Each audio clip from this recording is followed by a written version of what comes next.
With that being said, those are my top 8 fantasy relevant rookie wide receivers, and I have a few other guys here that I like to add. I call this the other guys. So I said any wide receiver in round 1 or round 2. Because when you're taking a wide receiver that high, they clearly have potential and they have a reason to start for your team. A few guys I think of right away. Jalen Waddle, obviously out of Miami. I think he's going to be more of a role player. I do think he's a fantastic wide receiver. I would have loved for him to drop to the Giants at pick 11. Obviously, he went pick 6 to Miami. But I just don't think Tua will be able to make him a fantasy relevant wide receiver. Especially because they have Preston Williams and Devontae Parker there, along with Mike Gesicki, and they drafted another tight end.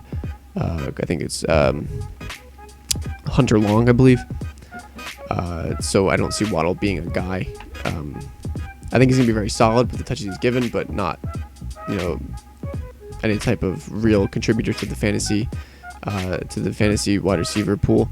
There's also Kadarius Toney, who I think is more exciting than anything. Again, he's going to be a role player in a very crowded offensive group in the New York Giants. There's also Rashad Bateman, who I don't think is going to get a ton of looks because the offense is more centered around running and pounding the rock rather than airing it out with Lamar Jackson's arm. And then going to the second round, I was really close to adding Elijah Moore on this list, wide receiver out of Ole Miss, going to the Jets. But with a rookie head coach, with a rookie quarterback, I do think that this team's going to be more ground and pound. I know Saleh is a former defensive coordinator with the Niners, so I do believe they're going to try to make this team more defensive oriented, kind of like the old Jets team with Rex Ryan. Pound the rock, play good defense, and not ask too much of your rookie quarterback.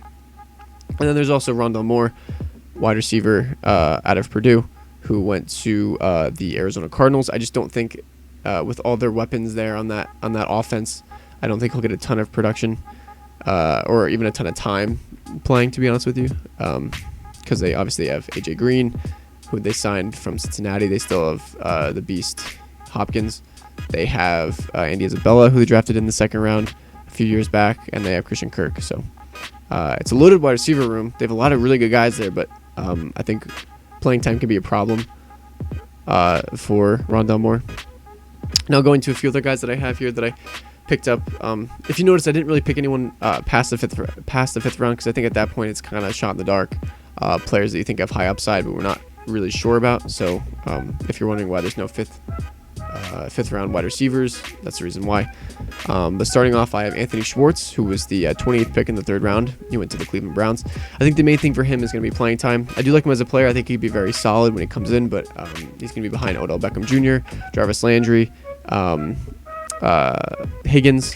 So I do think that he won't have a ton of playing time. Also, the offense is more centered around running the ball, pounding the rock with Nick Chubb and Kareem Hunt. So again, I think he might be valuable for his role, what he does, but I don't think he'll have a ton of production. There's also Des Fitzpatrick, who was the Tennessee Titans selection in the fourth round. I believe they traded up for him. I don't love him as a player. I thought he was overdrafted, especially with Amon-Ra St. Brown still on the board. But I have to add him here because I do believe that he could actually get some starting reps at wide receiver, because their wide receiving core and their weapons as a whole on that offense are diminished after this offseason because they weren't able to re-sign anybody. So just because of that, I think he can get some starting reps, but I don't love him as a player. And I'm actually not high on that offense at all because of the lack of weapons, because the defense got a little bit worse. I don't think they're going to be able to use the play-action game as much because they're going to be trailing a little bit this season. So I do think it'll be a little bit hard for the offense, and that includes Des Fitzpatrick. And then going to my final wide receiver on this entire list, I have Tylan Wallace, who was the 26th selection in the fourth round to Baltimore. He's just depth, in my opinion. I do like him as a player. I think if he went to any other team, I think he'd be good, but I think the main thing is the Baltimore system. It's going to be limiting him a little bit. Again, more running than passing. And, of course, they drafted Rashad Bateman in the first round, so I think that he's not going to get a ton of playing time. But, again, I like him as a player. I think maybe he's like a deep sleeper.